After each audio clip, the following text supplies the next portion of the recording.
Hello नमस्कार मेरे प्रिय साथियों, मैं अनूप सर आप सभी का अपने परिवार फैंटास्टिक कॉन्सेप्ट में दिल खोल कर स्वागत करता हूँ। मेरे दोस्त, जैसा कि आप लोग मेरे चैनल को सपोर्ट कर रहे हैं, जैसा कि आप लोग मेरे चैनल को प्यार दे रहे हैं, हम सभी को प्यार दे रहे हैं मेरे दोस्त, हमें उम्मीद है कि हम आपके उस प्यार को कभी फीका नहीं होने देंगे। तो मेरे साथी, आज हम आपके लिए बहुत ही सुनहरे टॉपिक को लेकर आए हुए हैं। यहाँ पे आप इस टॉपिक को देखेंगे मेरे साथी, तो आपको भटकने की जरूरत नहीं पड़ेगी। इससे ज्यादा आपको पढ़ने की जरूरत नहीं पड़ने वाली मेरे प्रिय बंधु। अगर आप यहाँ पे देखेंगे भैया, आज हम पढ़ने वाले हैं क्लास 10th फिजिक्स चैप्टर 1 और मोस्ट इंपॉर्टेंट बहुविकल्पी प्रश्न को लेकर यहाँ पे उपस्थित हुए मेरे प्रिय साथियों। अभी आप हमारे चैनल पे नए आए हैं तो चैनल को सब्सक्राइब करें, बेल आइकन को प्रेस करें ताकि रेगुलर होने वाली क्लासें आप तक पहुंच सके।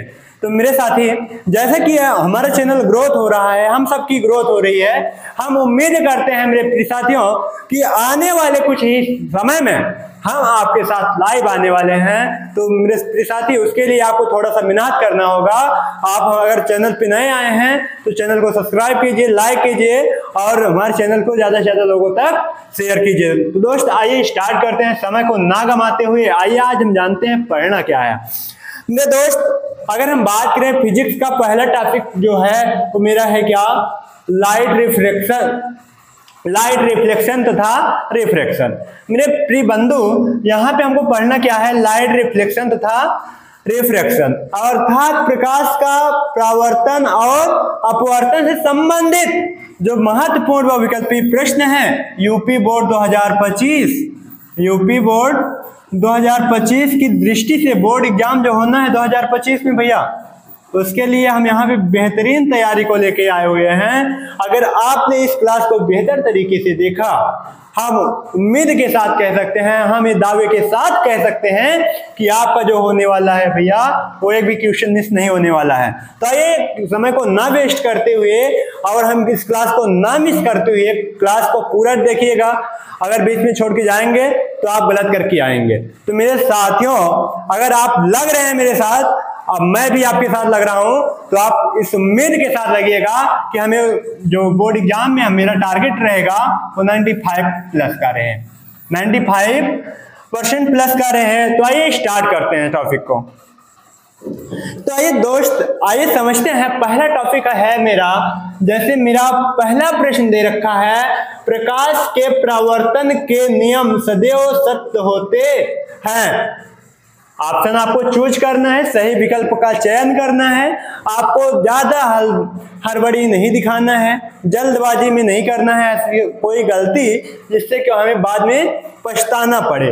तो हम आइए समझ के लगाते हैं, हम आइए समझ के टिक मार्कों को टिक करते हैं, बहुविकल्पी प्रश्न को टिक करते हैं। सबसे पहला ऑप्शन दे रखा है, केवल अवतल दर्पण के लिए क्या परावर्तन के नियम सत्य होते हैं। आइए एक एक करके, हाँ होते हैं। आइए अभी हम एक एक करके सबकी चर्चा करते हुए आगे बढ़ेंगे, ठीक है। केवल अवतल दर्पण के लिए परावर्तन के नियम सत्य होते हैं, जी बिल्कुल होते हैं। केवल उत्तल के लिए होते हैं, जी इसके लिए भी होते हैं। केवल समतल के लिए होते हैं, जी इसके लिए भी होते हैं। तो मेरे प्रिय साथियों, इसका आंसर जो बनने वाला है वो बनेगा क्या, ऑप्शन नंबर डी, इनमें से सभी। मेरे प्रिय साथियों, आपको मैं एक टिक देने वाला हूं, एक टिप्स देने वाला हूं। अगर आप उस बात को मेरे अमल करेंगे, अगर उस बात पे आप गौर करेंगे, तो आप लगभग 90% क्वेश्चनों को बिना देरी किए हुए सॉल्व कर लेंगे।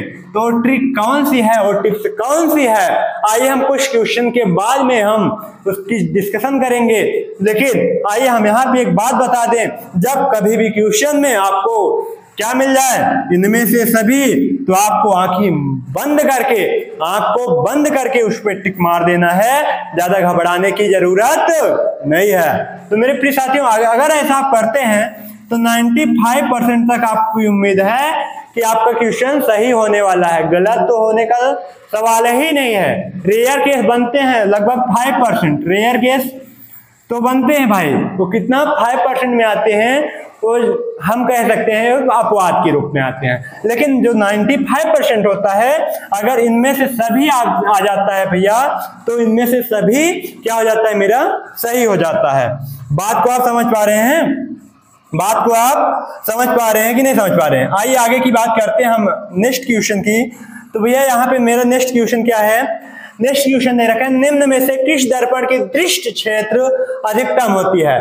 तो मेरे प्रिय साथियों, आइए हम बात करते हैं, क्या उत्तल दर्पण की होती है, क्या समतल दर्पण की होती है, क्या अवतल दर्पण की होती है, कि इनमें से कोई नहीं होती है? तो मेरे प्रिय बंधु, अगर आप क्या बताएंगे, दृष्टि क्षेत्र की बात करेगा। किसकी बात करेगा?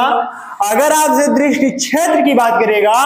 अच्छा, आपने देखा होगा, आपने तो देखा होगा ना, रोड पे जब कार चलती है, जब बड़ी बड़ी गाड़ियां चलती हैं, तो क्या लगा रहता है?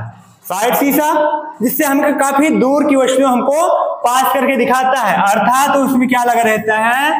लगा रहता है भैया क्या? उत्तल दर्पण लगा रहता है। क्या लगा रहता है? कौन सा दर्पण लगा रहता है? उत्तल दर्पण जो होता है, दूर की वस्तुओं को बटोर कर हमारे पास दिखाता रहता है।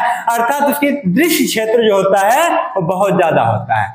ठीक है, आइए हम नेक्स्ट बात करते हैं मेरे प्रिय साथी, क्या कह रहा है। तो भैया यहाँ क्वेश्चन नंबर 3 जो दे रखा है वो क्या दिया है? प्रश्न संख्या 3 में हमें मिला क्या है कि प्रश्न 3 हमें कह रहा है, किसी अवतल दर्पण द्वारा वस्तु की आकार के बराबर वास्तविक तथा उल्टा प्रतिबिंब बनता है, वस्तु की स्थिति क्या होगी? कह रहा भैया वस्तु की स्थिति कैसे होगी, वस्तु कहाँ रखी होगी? हमने एक कहानी बताया है भैया ऑफलाइन कोचिंगों में, ऑफलाइन और ऑनलाइन दोनों में कई बार इस बात को हमने चर्चा की है। तो हमने एक कहानी बताया था, आशिक और महबूबा की कहानी। ये दो लड़कियों का जो प्यार होता है बहुत अंधा होता है। ये क्या होते हैं? एक दंपति होते हैं, इनका प्यार क्या होता है, अगर आजकल की भाषा में हम कहें भैया, इनको एक जीएफ एक बीएफ, एक जीएफ एक बीएफ, एक गर्लफ्रेंड एक बॉयफ्रेंड। देखिए भैया जो होता है यहाँ पे, अगर हम बात करें, जीएफ जो होती है अपने बीएफ से मिलने के लिए रात को बेचैन हो जाती है। इस कहानी को आप जाके हमारे पुराने वीडियोज में देखेंगे तो आपको मिल जाएगा, ठीक ना।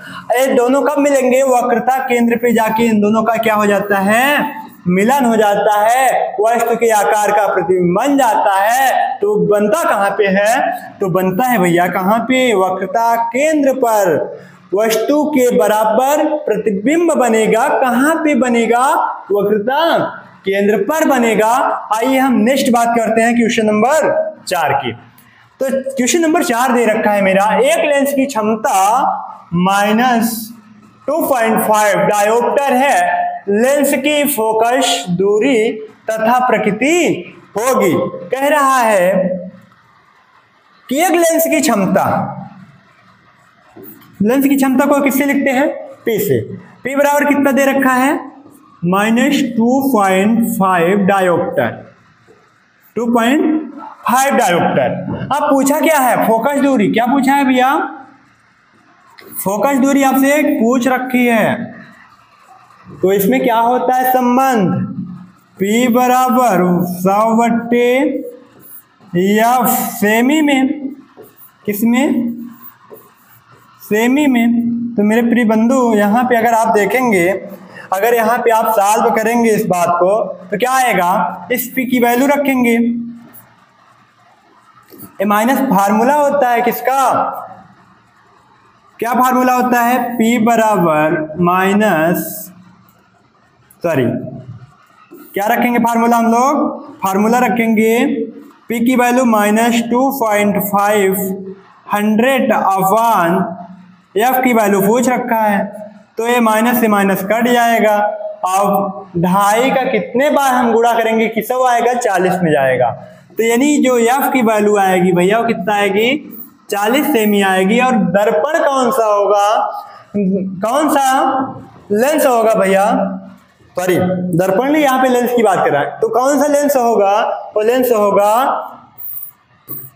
अवतल लेंस होगा। कौन सा लेंस होगा? अवतल लेंस होगा। और उसकी जो फोकस दूरी होगी वो 40 सेंटीमीटर होगी। तो आइए नेक्स्ट क्वेश्चन की बात करें। यहाँ पे हम नेक्स्ट क्वेश्चन कह रहा है क्या, एक लेंस के सामने किसी वस्तु का प्रतिबिंब उसी लेंस से वस्तु की अपेक्षा 3 गुनी दूरी पर बनता है। वस्तु का आवर्धन है।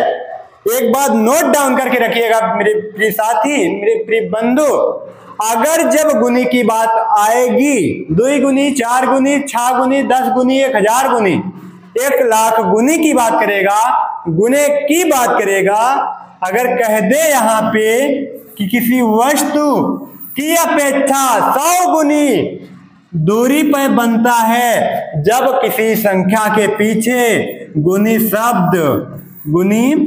शब्द या गुने शब्द का इस्तेमाल हो जाए तो आप समझ जाइएगा कि जो क्या बात कर रहा है, हमें क्या मिल जाएगा? आवर्धन मिल जाएगा। आवर्धन को हम लिखते किससे हैं? यम से लिखते हैं मेरे प्रिय बंधु। इसका सीधा सा आंसर हो जाएगा कितना लिखा है? 3 लिखा है। तो यानी आंखें मूंद के यहाँ पे क्या करो, आंख बंद करो, 3 पे मारो, गोली खत्म। हो गया ना भैया? आइए नेक्स्ट बात करते हैं क्वेश्चन नंबर 6 की। अगर हम बात करें भैया यहाँ पे, अगर हम बात करें यहाँ पे निर्वात में प्रकाश की चाल इतनी है मीटर प्रति सेकंड है, तो कांच में प्रकाश की चाल क्या होगी? तो मेरे प्रिय साथी यार तुरंत आंसर क्या देंगे? कांच का अपवर्तनांक कितना होता है? कांच का अपवर्तनांक होता है भैया कितना होता है? मेरे प्रिय बंधु बताएंगे कितना होता है कांच का अपवर्तनांक? कौन बताएगा भैया? कांच का अपवर्तनांक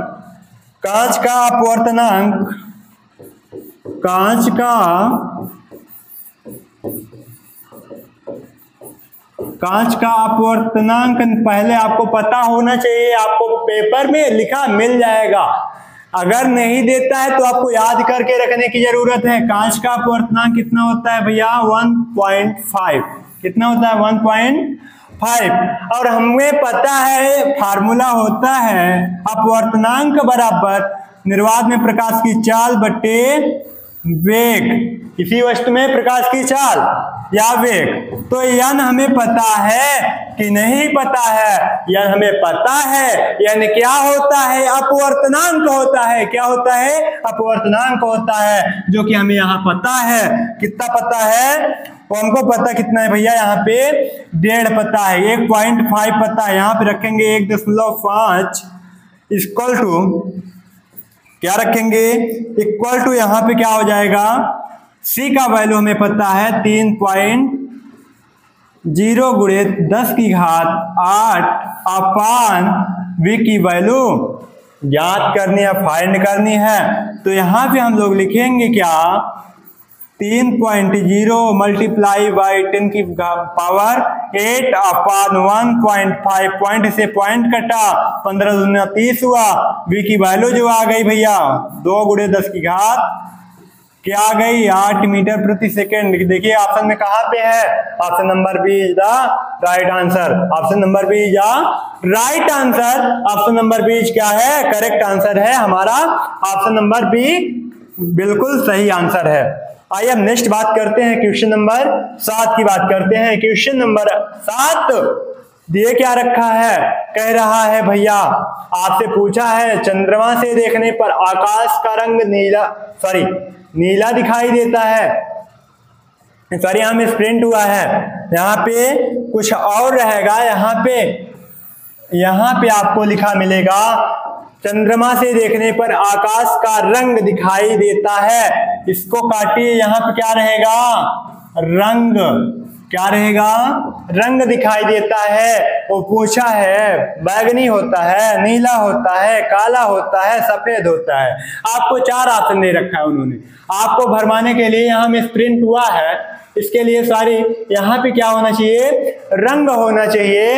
यहाँ पे चंद्रमा से देखने पर आकाश का रंग कैसे दिखाई देता है मेरे प्रिय साथी? जब हम लोग चंद्रमा पर से देखते हैं आकाश को तो आकाश काला दिखाई देता है। कैसे दिखाई देता है? काला दिखाई देता है मेरे प्रिय साथी, जो आंसर नंबर सी है वो बिल्कुल करेक्ट आंसर है। Option number C is correct answer मेरे प्रिय बंधु। यहाँ पे हमारा ऑप्शन नंबर सी क्या हो जाएगा, सही आंसर हो जाएगा।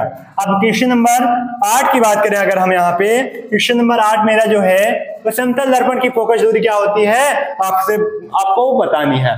समतल दर्पण की फोकस दूरी मेरे प्रिय बंधु ये 2024 बोर्ड एग्जाम की दृष्टि से बहुत इंपॉर्टेंट है।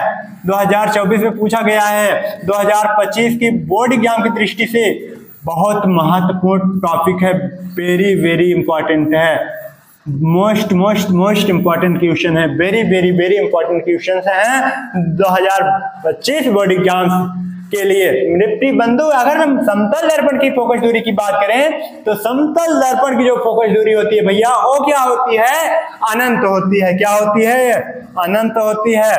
तो अनंत दर्पण की फोकस दूरी क्या होती है, अनंत होती है। यहाँ पे ऑप्शन नंबर बी क्या हो जाएगा, करेक्ट आंसर हो जाएगा। ऑप्शन नंबर बी क्या हो जाएगा, सही आंसर हो जाएगा। क्वेश्चन नंबर नेक्स्ट हम बात करते हैं क्वेश्चन नंबर 9 की। तो देखिए क्वेश्चन नंबर 9 में लिखा क्या है, किसी गोलीय दर्पण की फोकस दूरी और वक्रता त्रिज्या में संबंध होता है। मेरे प्रिय बंधु समझने का प्रयास कीजिएगा आप, क्या किसी भी गोली दर्पण की फोकस दूरी और वक्रता त्रिज्या, किसी भी गोली दर्पण की फोकस दूरी और वक्रता त्रिज्या में संबंध होता क्या है आपको बताना है। क्या F बराबर R होता है, F बराबर 1/2R होता है। मेरे प्रिय बंधु आपको बताना है, सही आंसर का चयन करना है। क्या 2F बराबर R होता है, क्या फिर 2F बराबर R होता है, या फिर R/2 होता है। तो आप बताएंगे भैया क्या होता है। तो सर हमने पढ़ रखा है F बराबर R/2, F बराबर R/2। अब हमको F बराबर R/2 ऑप्शन नंबर डी में कहीं पे यहाँ कहीं लिखा दिख रहा है, या फिर हमको 2F बराबर कहीं R भी मिलता है, तो ये भी कहीं क्या हो जाता है, करेक्ट हो जाता है। इसलिए option number D is the correct answer हो जाएगा। ऑप्शन नंबर डी वाला क्या हो जाएगा, सही आंसर हो जाएगा। बिल्कुल सही आंसर आपने बताया है। अगर आपको क्वेश्चन आ रहा है तो भैया आप कमेंट में जरूर करते रहिएगा, आप कमेंट में अपना राय जरूर देते रहिएगा, आप अपनी तरीकों को यहां जरूर लगाइएगा। आइए नेक्स्ट क्वेश्चन की बात करते हैं। देखिए क्वेश्चन नंबर क्या लिखा है 10, किसी वायु के सापेक्ष कांच का अपवर्तनांक, वायु के सापेक्ष कांच का अपवर्तनांक 1.5 है, तो कांच के सापेक्ष वायु का अपवर्तनांक होगा। तो मेरे प्रिय बंधु आपको लगाना क्या है, आप लगाएंगे कैसे, तो मेरे प्रिय बंधु आप लगाएंगे, आपको पता होना चाहिए वायु का अपवर्तनांक, वायु का अपवर्तनांक ये आपको पता होना चाहिए। इसलिए ये आपको हम एक होमवर्क के रूप में दे रहे हैं। देखते हैं कितने सारे बच्चे इसका आंसर देते हैं। आप लोग इसको जरूर करके आइएगा। ये छोटा सा क्वेश्चन है, बट आप इसको करके आएंगे, करेंगे क्या, वायु का अपवर्तनांक लिखेंगे, लिखने के बाद वायु का क्या लिखेंगे, अपवर्तनांक, क्या लिखेंगे, वायु का अपवर्तनांक लिखेंगे मेरे प्रिय बंधु। उसके साथ में आप क्या करेंगे, उसके साथ में आपको करना क्या है, उसके साथ में इसके क्या करना है, भाग दे देना है। भाग दे देंगे तो आपका निकल आएगा क्या, क्या निकल आएगा भैया, क्या निकलेगा, आएगा आंसर 0.67 इज राइट आंसर। आप भाग देंगे तो आपको पता चल जाएगा, आप भाग देंगे तो क्या होगा, आपको पता चल जाएगा। अगर हम बात करते हैं भैया नेक्स्ट, अगर यहाँ पे हम नेक्स्ट क्वेश्चन मेरा दे रखा है क्या, एक उत्तल लेंस की फोकस दूरी 15 सेंटीमीटर है, तो इससे 30 सेमी की दूरी पर रखी वस्तु का प्रतिबिंब बनेगा। कहाँ बनेगा भैया, अगर आप सवाल को सॉल्व किए होंगे तो लेंस का सूत्र आपने पढ़ रखा होगा, 1/f बराबर 1/v माइनस का 1/u। ये हमने सूत्र कई बार पढ़ाया है। क्या दिया है? फोकस दूरी f की वैल्यू दिया है कितना? 15 सेंटीमीटर। और क्या दिया है? इससे 30 सेंटीमीटर, अर्थात u की वैल्यू दिया है कितना? 30 सेंटीमीटर। माइनस में भैया अब आप इसको सॉल्व कर सकते हैं। अगर आप जब इसको सॉल्व करेंगे तो आएगा क्या? तो आएगा क्या आपका -30 सेंटीमीटर दूर पर रखी वस्तु की दूसरी ओर वास्तविक उल्टा वस्तु के आकार का प्रतिबिंब बनेगा। मेरे प्रिय साथियों, इस सवाल को आप सॉल्व करिएगा। अगर नहीं आती है तो आप कमेंट बॉक्स में कमेंट जरूर करिएगा, इस सवाल को लिखिएगा, उसके बाद हमसे पूछिएगा। अगर हम ना बताएं तो मुझसे कहिएगा। मेरे प्रिय बंधु, इस सवाल को आप सॉल्व करेंगे। हमने फार्मूला बता दिया है यहाँ पे, ठीक है।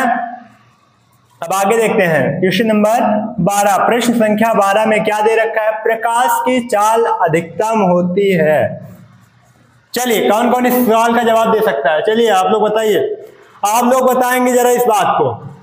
प्रकाश की चाल जो होती है किसमें अधिकतम होती है? प्रकाश की चाल जो है अधिकतम कहाँ होती है? आपको बताना है। जल में, कांच में, हीरे में या फिर निर्वात में। तो मेरे प्रिय बंधु, अगर आपसे पूछा जाता है कि सबसे ज्यादा प्रकाश की चाल कहाँ होती है, तो बिना कुछ सोचे समझे निर्वात में ऑप्शन मार दीजिएगा। निर्वात कहाँ पे है? निर्वात को ढूंढिए। निर्वात यहाँ पे है तो आप पाएंगे निर्वात ऑप्शन नंबर डी में है। तो ऑप्शन नंबर डी जा right answer. Option number D जा right answer. Option number D जा करेक्ट आंसर। तो आइए देखते हैं क्वेश्चन नंबर 13 की ओर बढ़ते हैं। तो क्वेश्चन नंबर 13 लिखा है मेरे प्रिय बंधु यहाँ पे, तारों के टिमटिमाने का कारण है। तारे जो है क्यों टिमटिमाते हैं? बताइए, तारे टिमटिमाते क्यों हैं? कौन बताए? मेरे प्रिय बंधु जल्दी करिए, आप इसका आंसर करिए। कर दिए? चलिए, बहुत सारे बच्चों का आया भी है, कमेंट करिए इसका। तो क्या होता है? ना प्रकाश का प्रकीर्णन होता है, ना प्रकाश का परावर्तन होता है। तो वायुमंडलीय अपवर्तन के कारण होता है जो तारे टिमटिमाते हुए, चलते हुए, टिमटिमाते हुए इधर उधर मुझको लगते हैं, चमकते हुए। क्या, किसका कारण है? वायुमंडलीय अपवर्तन के कारण ऐसा होता है। किसके कारण होता है? वायुमंडलीय अपवर्तन के कारण ऐसा होता है। अब क्वेश्चन नंबर नेक्स्ट बात करते हैं भैया। तो मेरे दोस्त, यहाँ पे क्वेश्चन नंबर 14 आपको मैं क्या लिखा दे रहा है? प्रश्न 14 लिखा क्या है? उत्तल दर्पण द्वारा अनंत पर स्थित वस्तु का प्रतिबिंब होता है। क्या होता है? तो आप बताएंगे। उत्तल दर्पण का अनंत पर जब स्थित होता है तो क्या होता है? यहाँ पे आप प्रतिबिंब को क्या बनाएंगे? क्या बनाएंगे? यहाँ पे प्रतिबिंब को बनाएंगे भैया। जब वस्तु कहाँ पे होती है? अनंत पर होती है। दर्पण की बात कर रहा है, लेंस की बात नहीं कर रहा है। दर्पण में, अवतल दर्पण में दो ही कंडीशन होती हैं। ये कौन सी पहली होती है? हम यहाँ पे पहली कंडीशन होती है, जब वस्तु कहाँ पे रखी होती है? अनंत पर रखी होती है। तो इसका प्रतिबिंब कहाँ बनता है? इसको हमको क्या करना है? चर्चा करनी है। इसकी हमको क्या करना है भैया? ग्राफ खींचना है। इसलिए आप इसको बहुत बेहतरीन तरीके से कर सकते हैं। हमने इसको कराया भी कई बार है। तो क्या होता है? आभासी बनता है और बहुत छोटा बनता है। अच्छा बताओ, आप बहुत दूर खड़े हुए हैं, अगर मैं आपको देखना चाहूंगा तो आप दिखेंगे तो नहीं, बट ऐसा लगेगा बहुत छोटा दिख रहा है। आभास कर सकते हैं। हम लोग कभी देख नहीं सकते हैं, बट आभास कर सकते हैं कि वहां पे कोई व्यक्ति खड़ा हुआ है, कोई लड़का खड़ा हुआ है, कोई लड़की खड़ी हुई है। तो आप इस बात को ध्यान रखिएगा, जब उत्तल दर्पण द्वारा अनंत पर स्थित कोई वस्तु होगी तो उसका जो प्रतिबिंब होता है वो क्या होता है? आभासी होता है और छोटा होता है। आभासी होता है और क्या होता है? छोटा होता है। ऑप्शन नंबर बी जा राइट आंसर। अब क्वेश्चन नंबर नेक्स्ट बात करते हैं। यहाँ पे हम लोग क्वेश्चन नंबर 16 दे रखा क्या है? निम्न में से कौन सा लेंस छोटे अक्षरों को पढ़ने के लिए उपयोग में लाना चाहिए? भैया, छोटे अक्षरों को बड़ा कौन करेगा? छोटे अक्षरों को बड़ा कौन करेगा? आप बताएंगे भैया छोटे अक्षरों को बड़ा कौन करेगा? 20 सेंटीमीटर का 20 सेंटीमीटर फोकस दूरी वाले उत्तल लेंस का आप प्रयोग करेंगे तो आप छोटे अक्षरों को बड़ा बड़ा देख पाएंगे। क्या कर पाएंगे? छोटे अक्षरों को बड़ा बड़ा देख पाएंगे। ठीक है, समझ आई बात? आप छोटे अक्षरों को बड़ा बड़ा देखने के लिए 20 सेंटीमीटर फोकस दूरी वाले उत्तल लेंस का प्रयोग करेंगे तो आप आसानी से छोटे अक्षरों को पढ़ पाएंगे। आगे हम बात करते हैं क्वेश्चन नंबर 17 की। अवतल दर्पण की वक्रता त्रिज्या 15 सेंटीमीटर है। क्या है? किसी अवतल दर्पण की वक्रता त्रिज्या क्या है? 15 सेंटीमीटर है। इसकी फोकस दूरी होगी अर्थात आर बराबर दे रखा है 15 सेंटीमीटर और पूछा कि क्या है? एफ बराबर पूछा है तो हो जाएगा क्या? एफ बराबर आर बाई 2। फार्मूला हमने कई बार बताया। अभी इसमें एक क्वेश्चन और आया था, याद है आपको? नहीं याद है? हमने पूछा था इसमें संबंध क्या होता है। हमने नहीं पूछे थे, बोर्ड में आया हुआ क्वेश्चन है। यहाँ पे जो आए हुए क्वेश्चंस हैं बोर्ड में आए हुए क्वेश्चंस हैं, बहुत इंपॉर्टेंट क्वेश्चंस हैं। अगर इतना आप करके जाएंगे तो इससे बाहर कुछ आने वाला नहीं है। तो यहाँ पे रखिएगा, इसकी वैल्यू रखिएगा आर का। तो यहाँ पे दिया कितना? 15। अब फार्म में क्या हो जाएगा? 2। आप इसको डिवाइड करके बताएंगे कितना आएगा। सारे बच्चों का आया है सर 7.5 सेमी आया है, लेकिन प्लस में आ रहा है। तो आप गलत कर रहे हैं मेरे प्यारे साथियों। यहाँ पे बहुत गड़बड़ी है। देखिए आप पहले दर्पण कौन सा है ना? यहाँ दर्पण है भैया, अवतल दर्पण है। अवतल दर्पण में सभी दूरियां निगेटिव होती है। अवतल दर्पण में सभी दूरियां निगेटिव होती हैं। जो आर की वैल्यू हो जाएगी वो निगेटिव हो जाएगी मेरे प्रिय बंधु। यहाँ पे आप माइनस रखेंगे तो वही काटेंगे तो आएगा कितना? माइनस का 7.5 सेंटीमीटर। अब आपका ये हो जाएगा option number B correct answer हो जाएगा। मेरे प्रिय बंधु अगर आप यहाँ पे भटक रहे हैं तो कहीं ना कहीं आपको क्लास लेने की जरूरत है, कहीं ना कहीं आपको टॉपिक पढ़ने की जरूरत है, कहीं ना कहीं आपको क्लास करने की ही जरूरत पड़ेगी। तो आगे की बात करें भैया हम नेक्स्ट क्वेश्चन की, क्वेश्चन नंबर 18 की। तो क्वेश्चन नंबर 18 क्या दिया है? क्वेश्चन नंबर 18 क्या है? प्रश्न 18 कह रहा है एक अभिसारी लेंस की फोकस दूरी 20 सेंटीमीटर है तो लेंस की क्षमता कितनी होगी? एक अभिसारी लेंस की फोकस दूरी 20 सेंटीमीटर है। एफ बराबर दे रखा है कितना? 20 सेंटीमीटर। अब पूछा क्या है? पी की वैल्यू क्या पूछा है? पी की वैल्यू पावर ऑफ लेंस की क्षमता पूछा है। क्या पूछा है? लेंस की क्षमता। अभी हमने चर्चा किया था P बराबर 1/, सॉरी यहाँ पे हम देखेंगे अभी हमने चर्चा किया था क्या? P बराबर 1/f मीटर में। क्या? P बराबर 1/f मीटर में। अब भैया यहाँ पे अगर हम बात करें इस क्वेश्चन को सॉल्व करने के लिए तो हम इसको पहले क्या करेंगे? सेमी में चेंज करेंगे। सेमी में होता है 100/f सेंटीमीटर में, क्योंकि यहाँ फोकस दूरी जो हमें मिली है वो किसमें है? सेंटीमीटर में है। सेम क्वांटिटी का होना बहुत जरूरी है, सेम यूनिट्स होना बहुत जरूरी है। सेम यूनिट हो जाएगी और सेम क्वांटिटी होगी तभी हम उसको डिवाइड कर सकते हैं, अन्यथा डिवाइड नहीं कर सकते हैं मेरे प्रिय बंधु। यहाँ पे देखिए अब हमारा क्या हो जाएगा? यहाँ पे P इक्वल टू 100/20। अब इसको हम डिवाइड करेंगे तो P बराबर क्या करेंगे? 100/20 करेंगे तो कितना आएगा मेरा भैया? वो आएगा 5 डायोप्टर। कितना आएगा? 5 डायोप्टर आएगा। इसलिए यहाँ पे हम लोग क्या करेंगे? कितना आ जाएगा? 5 डायोप्टर आएगा। अब कहीं पे 5 डायोप्टर है तो जी बिल्कुल है। अभिसारी लेंस है यानी इसका जो लेंस की क्षमता होगी वो प्लस की 5 डायोप्टर होगी। तो यहाँ पे हमें हड़बड़ाने की कोई बात नहीं है। हम यहाँ पे एक एक ट्यूशन को बेहतरीन तरीके से कराने वाले हैं, तो आप ध्यान से करते हुए जाइएगा बस। अब हम देखते हैं भैया, अब हम देखते हैं क्वेश्चन नंबर 19। क्वेश्चन नंबर 19 में दे रखा है क्या? क्वेश्चन नंबर 19 में दे रखा है क्या? किसी वस्तु का आभासी एवं आकार में बड़ा प्रतिबिंब बनाने के लिए कौन से लेंस का प्रयोग करेंगे या करना चाहिए?